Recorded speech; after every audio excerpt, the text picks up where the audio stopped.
vais simplement... Ça, c'est un truc qu'a fait Centre Info.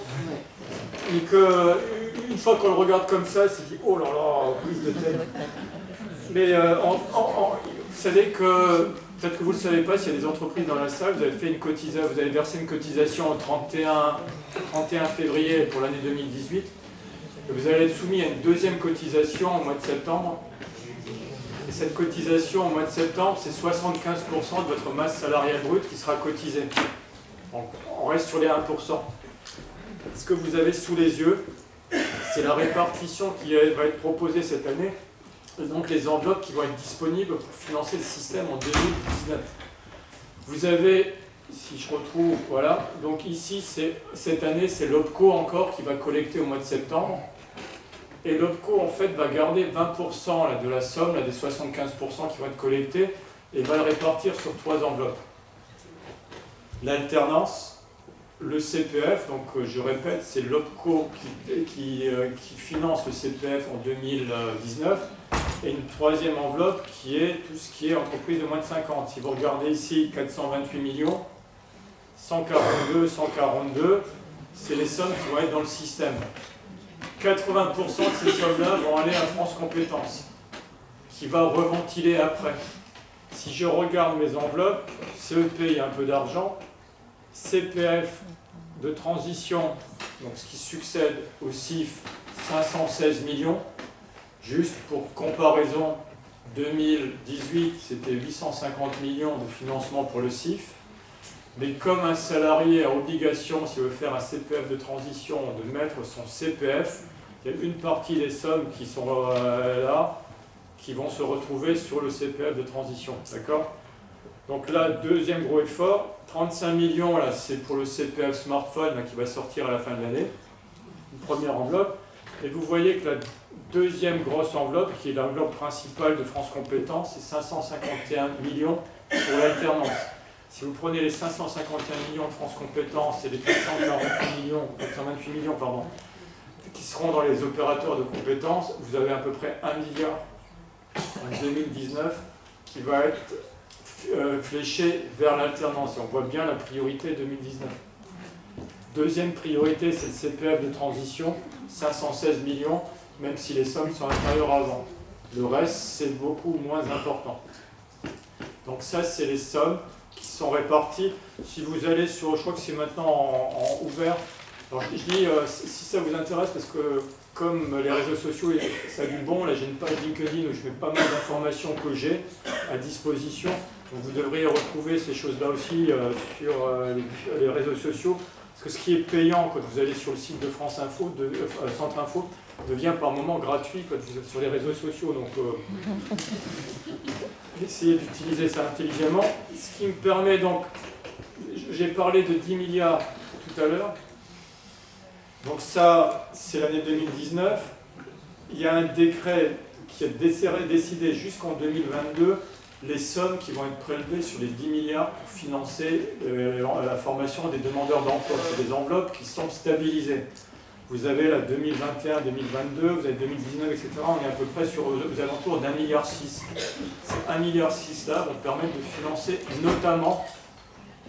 de financer notamment les POEC, qui étaient financés avant par les OPCA, qui vont se retrouver financés avec les enveloppes, qui sont les enveloppes du PIC, du plan d'investissement compétent. Alors ce que je vous propose pour finir, c'est une diapositive qui est... Alors le problème c'est qu'elle a bougé. Je me suis amusé, je me suis dit, suite à la loi, quels sont les marchés de la formation professionnelle. Pour moi ici, et en disant ces marchés-là, quels sont les acteurs de référence, vous avez vu, j'ai mis la branche au milieu. Et la branche, en fait, elle va avoir de l'importance puisqu'elle va, sur les enveloppes de financement des entreprises de moins de 50 au niveau de l'OPCO, c'est elle qui va contribuer à déterminer les priorités. Sur le financement du plan de développement de compétences des entreprises de plus de 50, qu'est-ce qui va se passer là? On a parlé d'enveloppe conventionnelle tout à l'heure.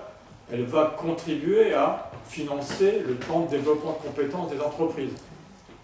Si je prends la branche et que je parle de l'individu, qu'est-ce que l'individu vient faire là-dedans? Eh bien, le CPF smartphone, si vous n'avez pas assez d'argent, il peut y avoir un accord de branche qui dit on complète sur des certifications qui sont prioritaires chez nous. Sur le CPF de transition, je l'ai expliqué tout à l'heure, c'est des priorités régionales avec des branches qui sont sur les territoires. Vous voyez bien que la branche a son mot à dire. Si je prends le marché de l'alternance, contrat d'apprentissage et contrat pro, c'est les branches qui régulent les prix.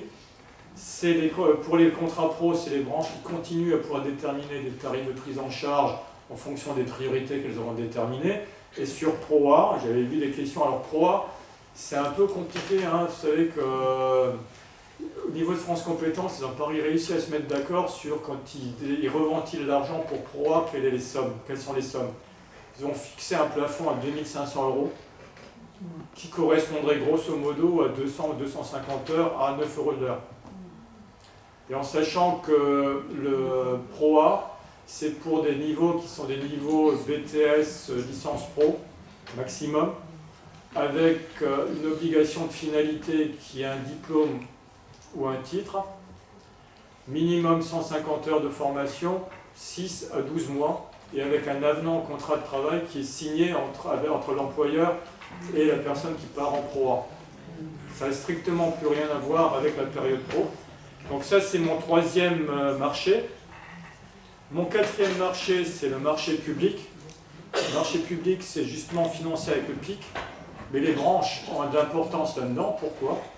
Parce que c'est elles, sur les périodes préparation opérationnelle à l'emploi collectif, qui vont déterminer le besoin et qui, du coup, vont trouver une source de financement dans le plan d'investissement compétences, mais qui en fait, dépendra des priorités déterminées par les branches. Et mon dernier marché, qui est un marché de la certification, c'est les branches qui ont la main sur la certification et qui vont travailler avec des opérateurs pour les accompagner dans la construction de ces certifications. Alors je me suis amusé à faire le même schéma.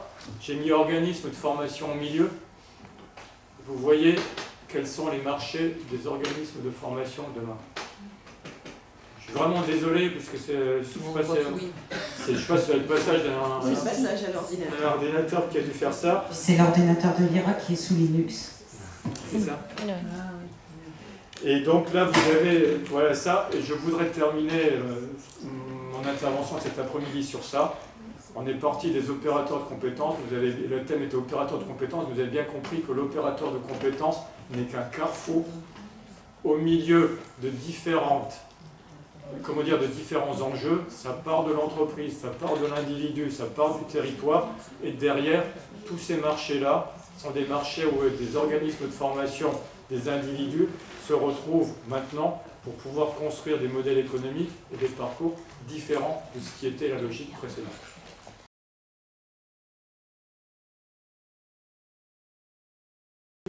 Je ne sais plus si c'est 80 000 ou 70 000 structures référencées comme étant organismes de formation. Il y a 24 000 formateurs indépendants.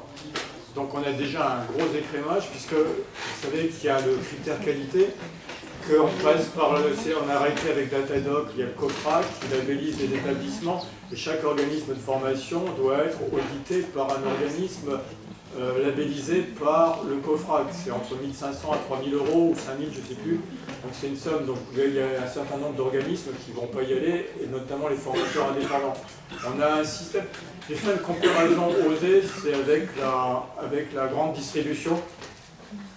Pourquoi je prends la grande distribution? Parce que quand vous regardez la grande distribution, en fait, il y a une cartélisation qui s'est mise en place.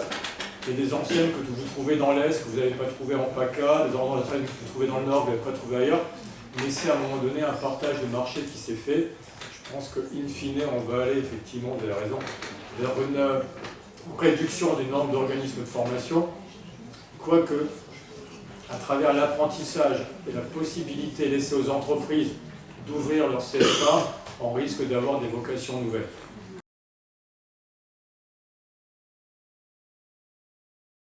Parce qu'on était dans encore ce qui était les anciennes prérogatives en tant qu'opassif de ces structures-là. Depuis le 1er avril, les OPCO ne financeront plus de bilan de compétences, puisque Et les fonds GESIF, de façon autonome, je ne pense pas non plus. Le CPF passe quand même par les OPCO. Oui, le CPF, mais le CPF... Donc c'est le bilan de compétences. Non, mais le CPF peut financer le bilan de compétences. Ouais. Donc si vous voulez, en 2019, éventuellement, c'est quelqu'un qui veut faire un bilan de compétences. Bon, déjà, il a son nombre d'heures multiplié par 15. J'ai dit tout à l'heure que ça faisait 3 240 € sur la totalité. Si votre bilan de compétences il en fait 1 500, la personne a l'argent pour le payer. D'accord, elle n'est pas obligée de passer par l'opérateur de compétences. Là aussi, c'est un truc un peu nouveau. Et donc là, on est sur une autre logique. Par contre, si on revient sur le bilan de compétences financé par les fonds GESIF de façon autonome, Oui, c'est fini. C'est fini. Par contre, le bilan de compétences financé sur une enveloppe CPF, votre client, ce sera l'individu lui-même et non plus en fait une structure qu'on appellera fonds GESIF ou opérateur de compétences. Il y a des process qui vont être identiques. Parce que jusqu'à présent, un contrat d'apprentissage devait être déposé à la directe, je crois. Aux chambres consulaires. Ouais, je ne sais plus où il devait être déposé. À partir de 2020, il devrait être déposé au niveau d'un OPCO. Je pense qu'ils vont tous mettre en place la même procédure, parce que sinon ça n'a pas de sens. Là, d'où le rôle régulateur là, pour le coup de France Compétences. Merci.